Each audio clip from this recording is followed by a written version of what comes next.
Hello बच्चों, आज हम चालू कर रहे हैं बिजनेस स्टडीज का चैप्टर नंबर 2 जिसका नाम है principles of management. Principles of management chapter में हम समझेंगे मैनेजमेंट के प्रिंसिपल्स क्या होते हैं, इस चैप्टर में कितने क्या टॉपिक हैं। तो चलिए हम चालू करते हैं और धीरे धीरे पढ़ना भी शुरुआत करते हैं। तो यहाँ पास सबसे पहले आता है principle. What is principle? Principle का मतलब क्या होता है? तो बच्चों प्रिंसिपल का मतलब होता है बेसिकली एक प्रकार से रूल कह लीजिए, सिद्धांत कह लीजिए। ऐसा कि मेरे कुछ प्रिंसिपल हैं, स्कूल के कुछ प्रिंसिपल। हाँ, एक बात और, जो स्कूल का प्रिंसिपल होता है वो अलग चीज है, उसमें PAL आते हैं। स्कूल के प्रिंसिपल की यहां बात नहीं हो रही, यहां वो प्रिंसिपल की बात हो रही है जो जनरली रूल्स, एक प्रकार से रूल्स बोल दिया जाता है, वो प्रिंसिपल्स कहलाते हैं। एक सिद्धांत, आदमी की सोच, वो प्रिंसिपल कहलाता है यहां पे। तो यहां पर प्रिंसिपल का बेसिकली हमारी बुक में क्या लिखा हुआ है, तो प्रिंसिपल का मतलब यहां पर लिखा हुआ है कि प्रिंसिपल का मतलब होता है कि स्टेटमेंट जो रिफ्लेक्ट करता है फंडामेंटल ट्रुथ किसी भी फेनोमेनन का based on cause and effect relationship. तो मतलब यहां पर जो प्रिंसिपल को मद्देनजर रख के यहां पर ये बातें लिखी हैं वो एक्चुअली में साइंटिफिक प्रिंसिपल को लेके बातें लिखी हुई हैं। अब ये साइंटिफिक प्रिंसिपल्स क्या हैं?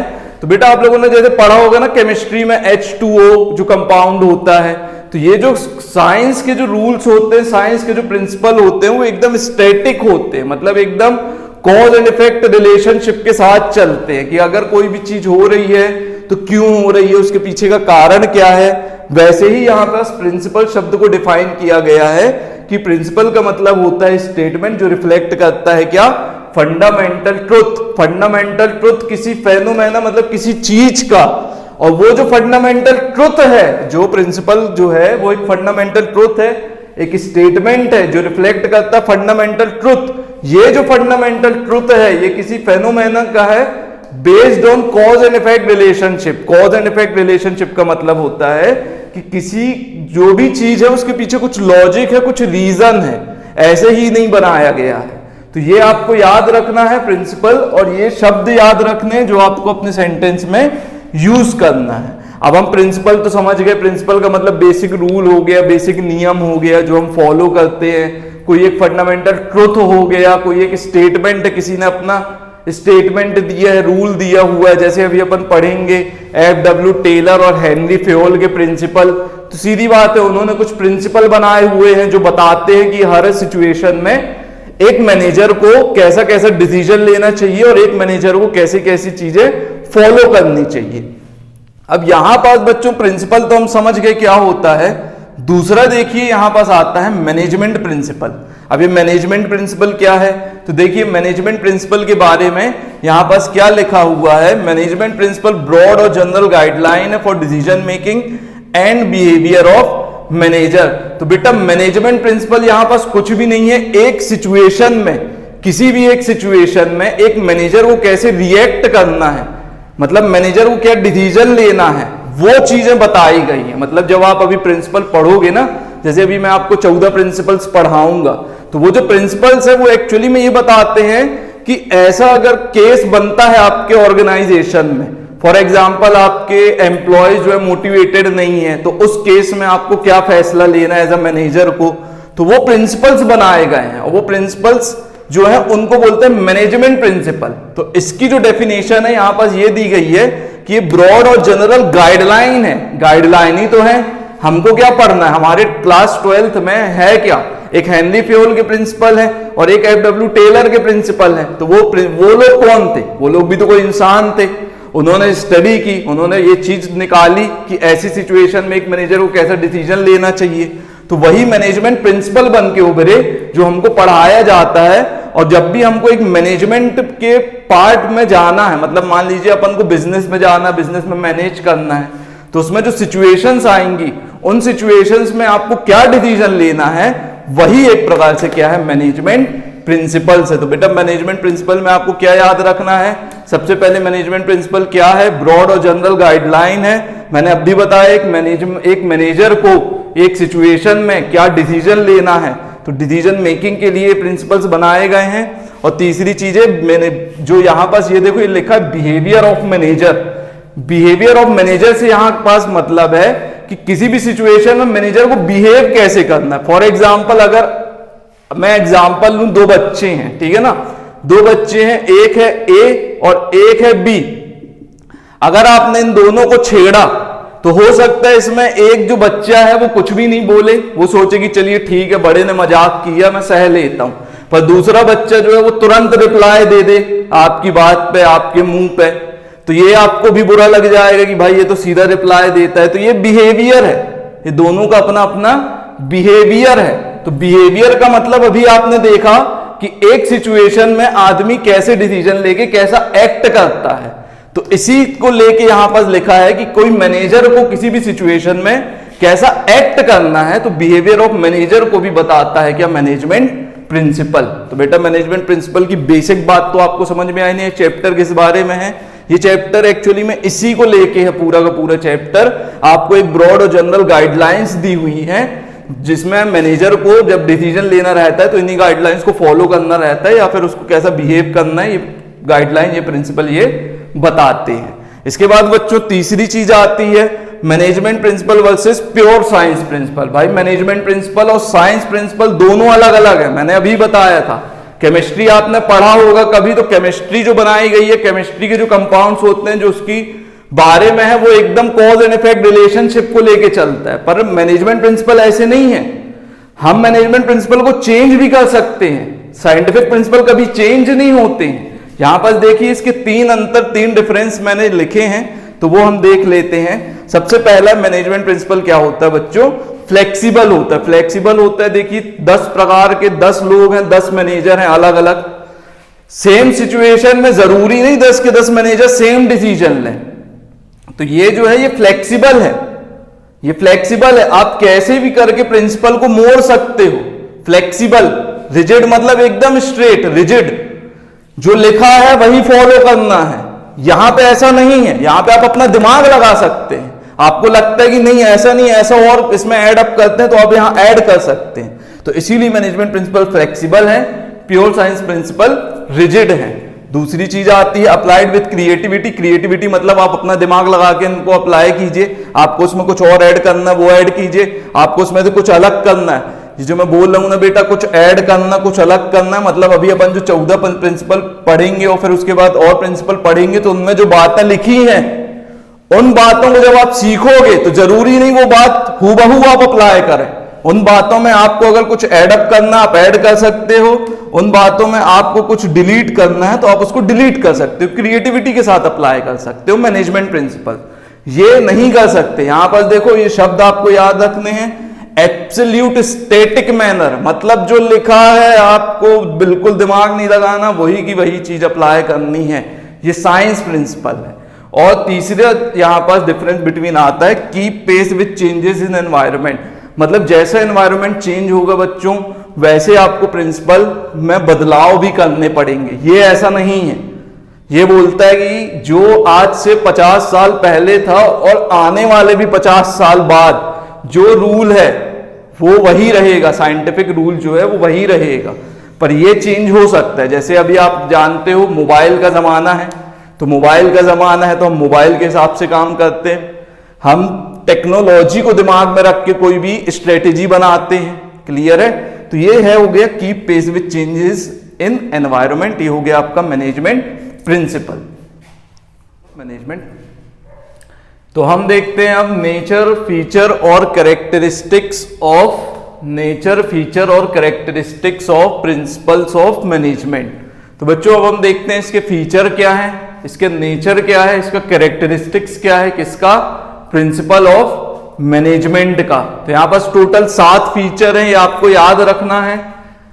पहला यूनिवर्सल एप्लीकेशन, दूसरा है जनरल गाइडलाइंस, तीसरा है आपका formed by practice and experiment, चौथा है आपका फ्लेक्सिबल, पांचवा है मेनली बिहेवियरल, छठवा है कॉज एंड इफेक्ट रिलेशनशिप और सातवां है आपका कंटिंजेंट। अब हम ये देखते हैं कि ये एक्चुअली में है क्या, इनके बारे में क्या बोला गया है।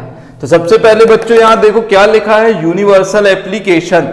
यूनिवर्सल एप्लीकेशन का मतलब है कि ये जो है प्रिंसिपल ये अप्लाई हो सकते हैं ऑल टाइप ऑफ ऑर्गेनाइजेशन, हर प्रकार के ऑर्गेनाइजेशन, छोटे बड़े, चाहे वो नॉन गवर्नमेंट ऑर्गेनाइजेशन हो, प्राइवेट हो, पब्लिक हो, स्कूल हो, हॉस्पिटल हो, कंपनी हो, XYZ कुछ भी हो, ये प्रिंसिपल हर जगह अप्लाइड हो जाते हैं। इसीलिए इनको बोला गया यूनिवर्सल एप्लीकेशन। इसमें आपको लिखना क्या है और किन बातों का ध्यान देना है तो वो आप ध्यान दीजिए। They can be applied to all types of organization irrespective of size and nature, छोटा हो बड़ा हो, कोई भी साइज हो और कोई भी नेचर हो, मतलब कोई भी काम हो, चाहे आपका सर्विस सेक्टर हो, गुड सेक्टर हो, मैन्युफैक्चरिंग हो, माइनिंग हो, कुछ भी हो, हर जगह लगेंगे। Business, non business, small, large, private और पब्लिक सेक्टर, बात खत्म। फिर आता है जनरल गाइडलाइंस। तो ये प्रिंसिपल मैंने आपको बताया था, ये गाइडलाइन है for action, readymade solution provide नहीं करते हैं। ये सिर्फ आपको गाइड करते हैं कि ऐसी सिचुएशन में ऐसे ऐसे एक्शन लिया जा सकता है। याद रखना, आप किसी परिस्थिति में फंसे हैं तो उसका रेडीमेड सॉल्यूशन नहीं देगा ये। फिर आता है तीसरा, formed by practice and experiment, मतलब ये प्रिंसिपल बने कैसे हैं तो ये प्रिंसिपल प्रैक्टिस से बने, एक्सपेरिमेंट से बने हैं। ऐसी सिचुएशंस बहुत बार किसी के सामने आई है तो उसने उसकी चीज की प्रैक्टिस की, एक्सपेरिमेंट किया, फिर इनको बनाया गया।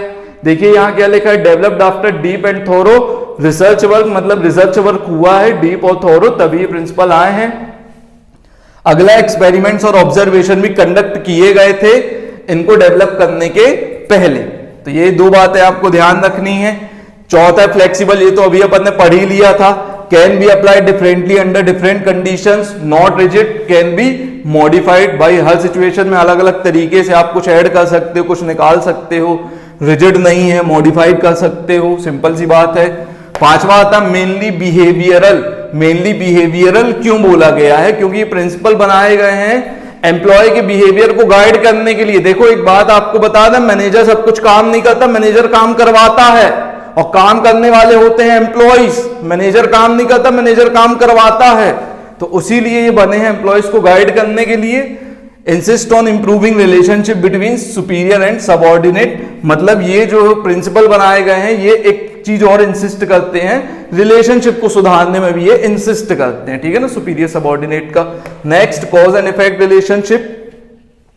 अब ये क्या है कॉज एंड इफेक्ट रिलेशनशिप, तो कॉज एंड इफेक्ट रिलेशनशिप में देखिए बच्चों यहां पास क्या लिखा है, principle tell us if a particular principle is applied in a situation what might be the effect. मतलब यहां पास आपको प्रिंसिपल ये बता देता है कि ऐसी सिचुएशन में अगर आप ये प्रिंसिपल लगाएंगे तो उससे आपको क्या फायदा मिलेगा, उसका इफेक्ट क्या होगा, रिजल्ट नहीं, उसका इफेक्ट क्या होगा। लेकिन ये परफेक्टली रिजल्ट नहीं देता, परफेक्ट रिजल्ट नहीं देता। उसका सबसे बड़ा कारण है अप्लाइड ऑन ह्यूमन बीइंग्स, लोगों पर अप्लाई करते हैं और लोगों को कंट्रोल करना आसान बात नहीं है, याद रखिए। फिर आता है कंटिंजेंट। बेटा कंटिंजेंट तो अकाउंटिंग वर्ड ही एक प्रकार से, कंटिंजेंट का मतलब होता है फ्यूचर का अनसर्टेन इवेंट, हो भी सकता है नहीं भी हो सकता है, उसको कंटिंजेंट बोलते हैं। अब यहां पास बोला गया dependent upon situation has to be change with change in situation, तो भैया सिचुएशन पे डिपेंड करता है, अलग अलग सिचुएशन में अलग अलग तरीके से लगता है, अलग अलग प्रकार से लगता है। ये एक प्रकार से फ्लेक्सिबिलिटी को ही डिफाइन कर देता है। और है application and effect depends upon nature of organization, मतलब ऑर्गेनाइजेशन के नेचर पे डिपेंड। नेचर का मतलब हो गया बच्चों कौन सा ऑर्गेनाइजेशन, सर्विस है, गुड्स मैन्युफैक्चरिंग है, तो एप्लीकेशन एंड इफेक्ट डिपेंड करता है ऑर्गेनाइजेशन के नेचर पे। तो बच्चों आपको ये 7 पॉइंट्स एकदम याद रहने चाहिए फीचर ऑब्लिक कैरेक्टरिस्टिक्स के। और अब हम देखते हैं significance oblique importance of management principle. इसमें हम समझते हैं इंपॉर्टेंस और सिग्निफिकेंस मैनेजमेंट प्रिंसिपल्स का क्या है, उसके टोटल कितने पॉइंट्स हैं यहाँ पे। तो यहाँ पर बच्चों देखिए टोटल यहाँ पर 7 पॉइंट है। पहला इंपॉर्टेंस क्या है, providing managers with useful insight into reality. ये मैनेजर को प्रोवाइड करता है इंसाइट इनटू रियलिटी। वो कैसे प्रोवाइड करता है, तो यहां पास देखिए क्या लिखा है बच्चों, ये इंप्रूव करता है नॉलेज, एबिलिटी और अंडरस्टैंडिंग मैनेजर की, गाइड करता है मैनेजर्स को to take right decision at right time. तो बच्चों ये जो इंपॉर्टेंस है ये एक प्रकार से मैनेजमेंट प्रिंसिपल्स का इंपॉर्टेंस है कि मैनेजमेंट प्रिंसिपल मैनेजर्स की किस तरीके से मदद करते हैं, उसका मैनेजमेंट प्रिंसिपल्स का एक्चुअली में फायदा क्या है, क्या इंपॉर्टेंस है एक मैनेजर की लाइफ में, ये बताया है। तो यहां पास पहला पॉइंट बता रहा है कि मैनेजर को गाइड करता है। किस बारे में गाइड करता है? ये मैनेजर को गाइड करता है कि एक मैनेजर सही डिसीजन सही समय पे कैसे ले सकता है, वही ये प्रिंसिपल्स गाइड करते हैं। दूसरा बच्चों इंपॉर्टेंस है optimum utilization of resources. Resources तो आप समझते हो, कैश, मशीन, प्लांट, इक्विपमेंट, तो ये सारे जो रिसोर्स है प्लस ह्यूमन रिसोर्स, जो एम्प्लॉयज है वो ह्यूमन रिसोर्स होते हैं। तो इन रिसोर्सेज का सही यूज कैसे करना है, तो ये प्रिंसिपल्स जो हैं ये एक मैनेजर को गाइड करके बताते हैं। तो वही यहां पास एक इंपॉर्टेंस बताया गया है कि कोई भी रिसोर्सेज का ऑप्टिमम यूटिलाइजेशन कैसे करना है, वो मैनेजमेंट प्रिंसिपल एक मैनेजर को गाइड करके बताता है। यहां पास देखिए क्या लिखा है, it insist on planned activities and systematic organization of man and material in organization. तो यहां बोल रहा है कि मैनेजमेंट प्रिंसिपल जो है वो इंसिस्ट करता है कि आप हमेशा प्लानिंग के अकॉर्डिंग काम करें, मतलब काम करने के पहले एक प्लानिंग कर लीजिए, और मैन और मटेरियल का, मैन प्लस मटेरियल का सिस्टमैटिक ऑर्गेनाइजेशन होना चाहिए ऑर्गेनाइजेशन के अंदर।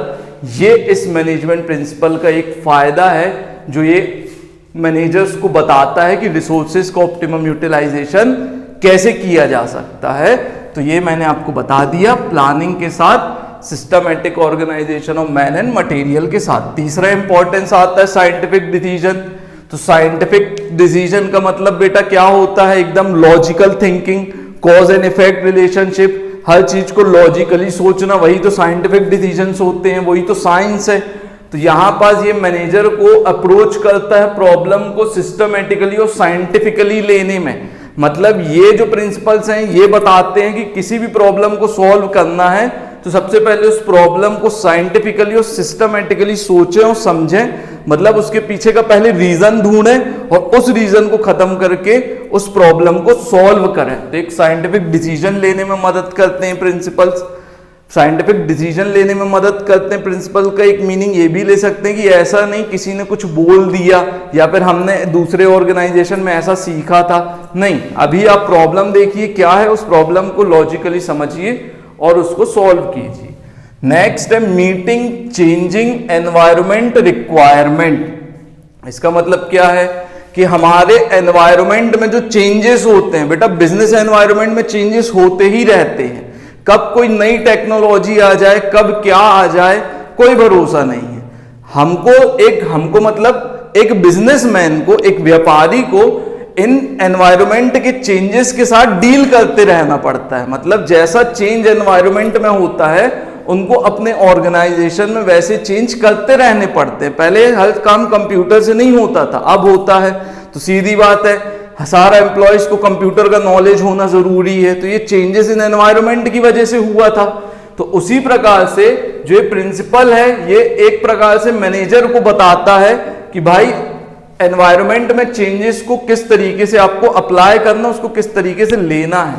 यहां पर देखिए क्या लिखा है, it train the managers in implementing the changes in right direction and at right level. जो भी एनवायरमेंट में चेंजेस हुए हैं उन चेंजेस को सही दिशा में कैसे अप्लाई करना है, सही लेवल पे कैसे अप्लाई करना है, ये मैनेजमेंट प्रिंसिपल गाइड कर देता है।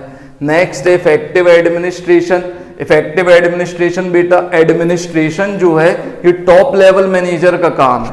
टॉप लेवल में जो बैठते हैं ना सीईओ वगैरह, उन टॉप मैनेजमेंट का काम है एडमिनिस्ट्रेशन। अब बच्चों एडमिनिस्ट्रेशन क्या है? एडमिनिस्ट्रेशन एक प्रकार से ये है कि पूरी एक पॉलिसी फ्रेम करना ऑर्गेनाइजेशन की। तो वो तो टॉप लेवल वाला ही करेगा ना, मिडिल लेवल वाला तो सिर्फ उसको फॉलो करता है।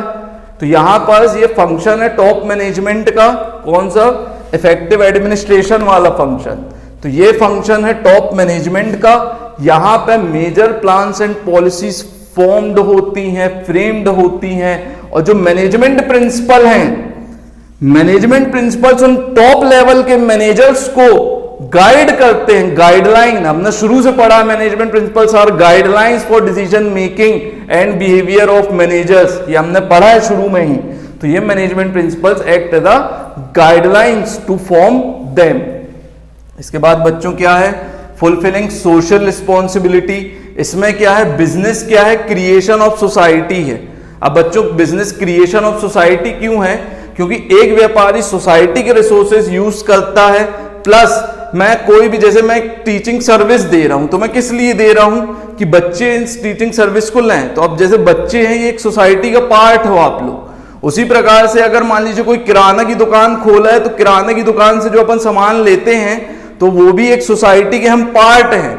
हर व्यापारी कुछ भी बनाता है तो वो सोसाइटी को बेचता है, मतलब बिजनेसमैन सोसाइटी के रिसोर्सेज को यूज करता है और सोसाइटी को ही उसका रिसोर्सेज से जो भी बनाता है वो सोसाइटी को देता है।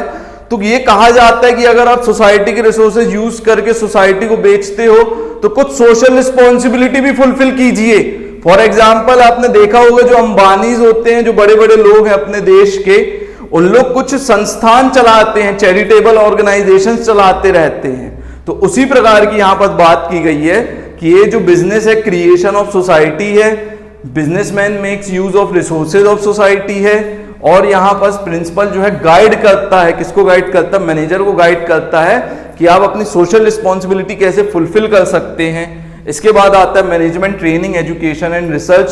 तो ये act as a base for management training. इसमें क्या बोला गया है कि जो मैनेजमेंट ट्रेनिंग, एजुकेशन और रिसर्च है, तो ये मैनेजमेंट प्रिंसिपल इसका बेस है। अगर आपको किसी भी मैनेजर को ट्रेन करना, उसको एजुकेशन प्रोवाइड करना है, तो मैनेजमेंट प्रिंसिपल सबसे पहले उसको पढ़ाए जाते हैं। देखिए यहाँ पर लिखा भी है कि प्रोफेशनल कोर्सेज जैसे बीबीए, एमबीए हो गए, उसमें ये प्रिंसिपल्स पढ़ाए जाते हैं।